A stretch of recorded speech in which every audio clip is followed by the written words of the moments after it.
my channel, it's me again, Jess, and as you see by the title of this video, we are doing the unboxing of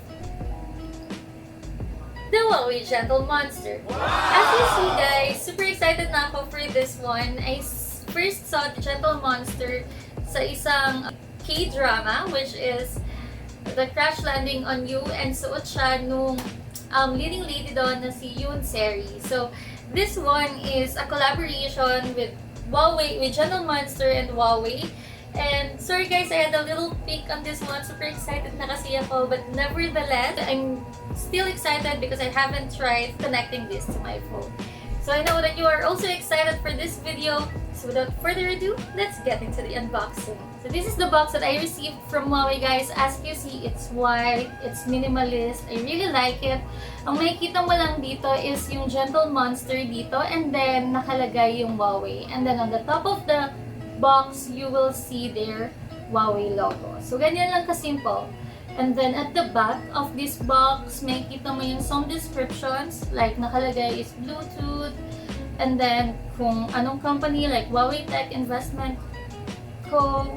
And other things na nakalagay. I don't know what language this one, but I'm guessing it's Chinese since it's a Chinese brand. And here, sa ibaba, may kita mo naman yung specifications ng mismong product. You will see here yung picture ng mismong product and also the specification kung anong design. The one that I got is the Smart East Moon 1. Okay.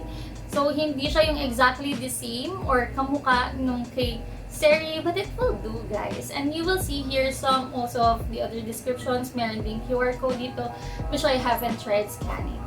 Okay, so I know that you've all been waiting for this, so let's open the box.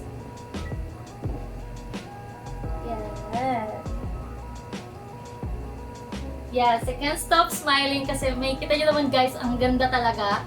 You will see here, this is the mismong case niya, which is color white. Very my style, and I will get it now. And so first impression guys, in comparison with the other Sunnies na meron ako, mas mabigat yung casing nito. Of course, nandito na rin yung Sunnies sa loob, but I believe that's because built-in na rin dito yung mismong casing nung Sunnies. Okay? And dito, may kita mo, very simple lang din siya. You will see here the Huawei Gentle Monster nakalagay, and then here is yung Huawei. Ito yung mismong lock ng case natin. And dito naman is, may kita mo yung mismong charging port natin, which is Type-C. Thank God, it's Type-C kasi ang hirap kung Type-D pa siya, diba? Mostly ng mga gadgets ngayon, even my phones, all of them were Type-C. So it's really good na Type-C siya, pero yeah. And then you will see here the light indicator, I believe, and this one is the power button. Yeah, so before we proceed with this, with opening this case, let's see kung ano pa yung meron dito sa may box. Okay, so ganyan yung itsura niya once na tinanggal mo na yung mismong product sa loob. Then let me get this one. Struggle is real. Ayoko kasi siyang masira. Yan. So as usual, I think this is the same ng mga nakikita natin kapag bumibili tayo ng phone sa kanila. Yung box kung saan meron siyang, of course, the wire. Okay. So the Type-C wire para din sa charger. And then here is, okay, so ito is yung, I think, panglinis niya guys. May kasama siyang pang-wipe ng mismong sunglasses. Yung warranty card, of course, very important. Dito din is yung mismong manual natin. Is this English?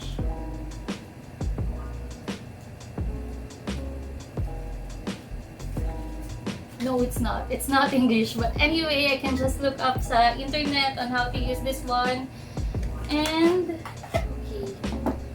So, okay. So, this one is meron pa tayong isang manual na makikita. I think mas okay ito guys kasi may visual representation siya ng kung ano yung mga dapat gagawin. Okay. And then, may QR code din siya wherein we can download the app. I think this one is for support kung paano natin, siguro it will direct us to the Huawei website. I'm not really sure.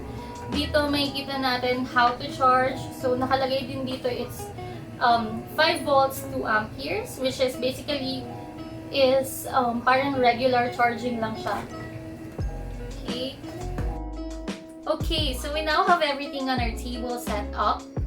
Okay, so ang gagawin na lang natin is to open this one, and I'm sure we are all pretty excited, guys. But before that, let me just check on the website ng Huawei so that we can also check kung ano ba yung dapat nating expect dito with the Huawei Gentle Monster. First, it says here that it's a smart eyewear is the new fashion. So it says here that it's an innovative type of wearable device created for a new lifestyle of smart living, which is very important. This one that I got is included in their debut collection.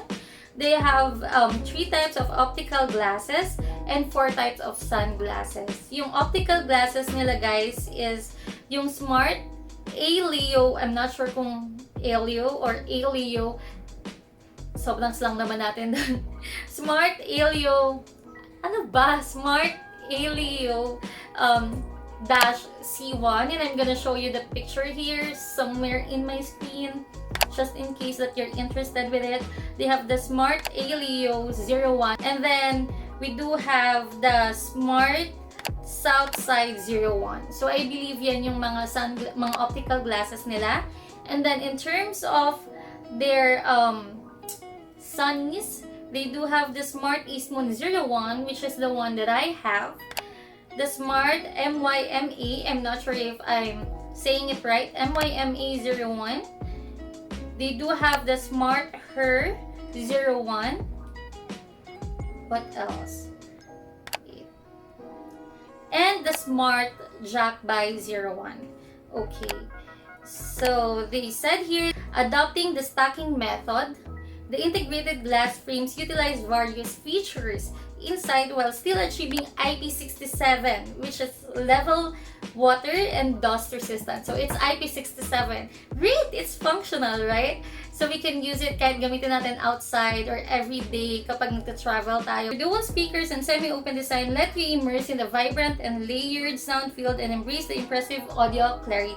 The unique audio cavity fosters directional sound beams, minimizing sound leaks to protect your privacy. So it says here that minimizing sound leaks.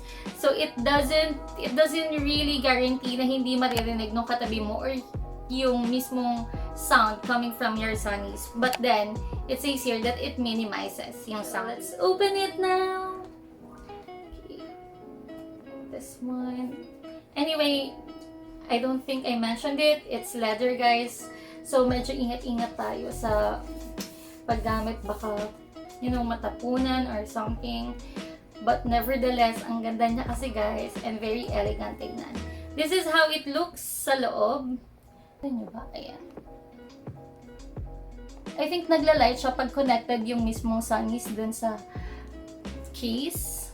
So, let's get it now. Ayan. So yun, namatay na yung indicator light niya, guys. So it means that that time it was charging. Okay. And here it goes. Yeah. Ganda, diba? So as you see, yung isa sa mga main differences ng design niya from the Unseri design ng Monster na ginagamit niya is yung dito sa side. Kasi yun is may 3 dots, then this one is parang may dash, ganyan. Then may isang dot. And then, dito naman, may kita nyo siya. Yan yung design niya. On the side. Meron ditong nakalagay na yan, Gentle Monster. I'm not sure kung nababasa nyo. Dito din sa loob, may kita nyo may nakalagay na Huawei.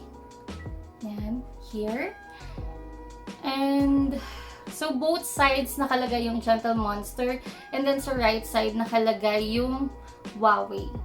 So, I'm gonna show you guys yung picture nung parts na nakita ko nung ni-launch nila itong Huawei Gentle Monster. Okay. And I'm gonna try it now.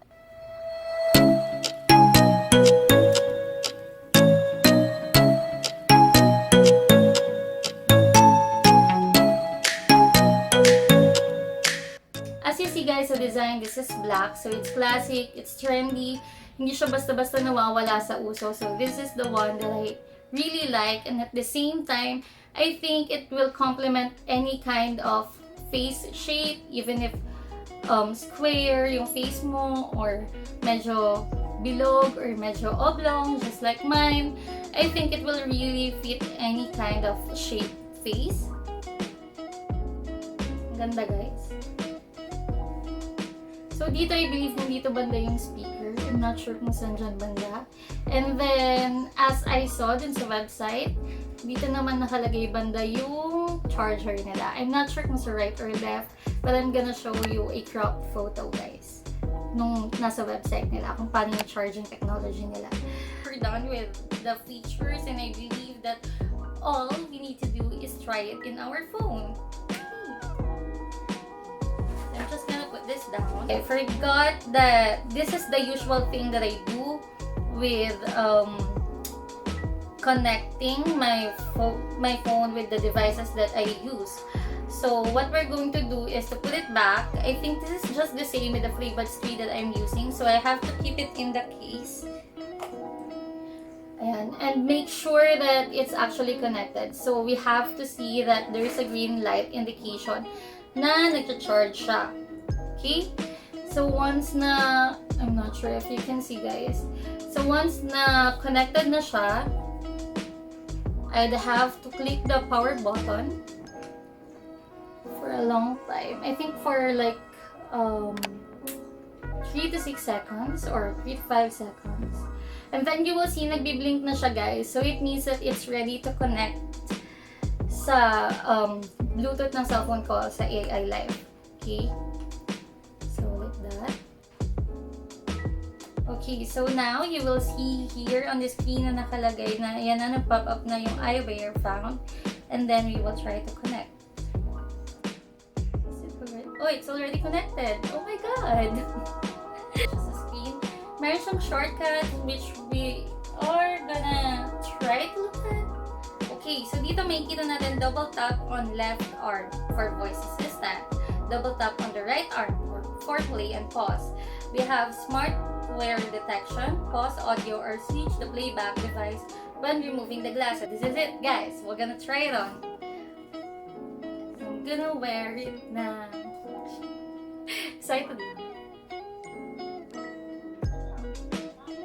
Oh my god, guys.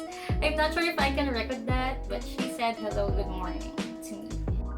Okay, so I went near to you guys with the hope that you can hear kung ano yung sasabihin ng sunglasses ko, because honestly, it's pretty cool when someone's greeting you from your eyeglasses.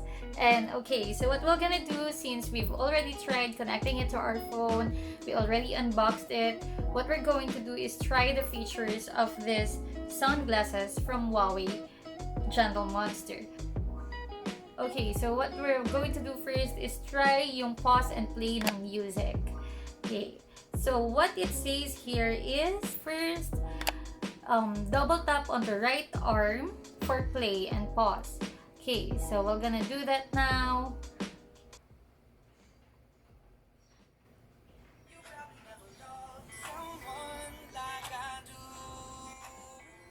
Let's pause that because baka makapiright tayo. But yeah, it's working, guys. So very easy, very convenient.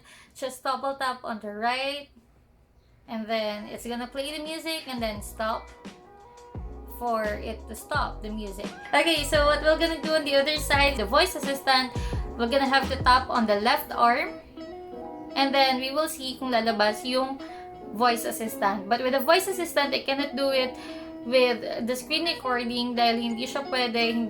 I've already tried it, hindi siya gagana kapag ka naka-screen recording tayo. So I'm gonna stop my screen recording right now and just show it to you guys dito sa screen natin, real time. Okay, so let's do it. Clear ko lang yung sa hair ko.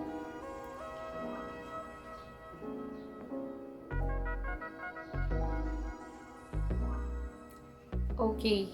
Di mo ba ako naramdaman? Let's try it again.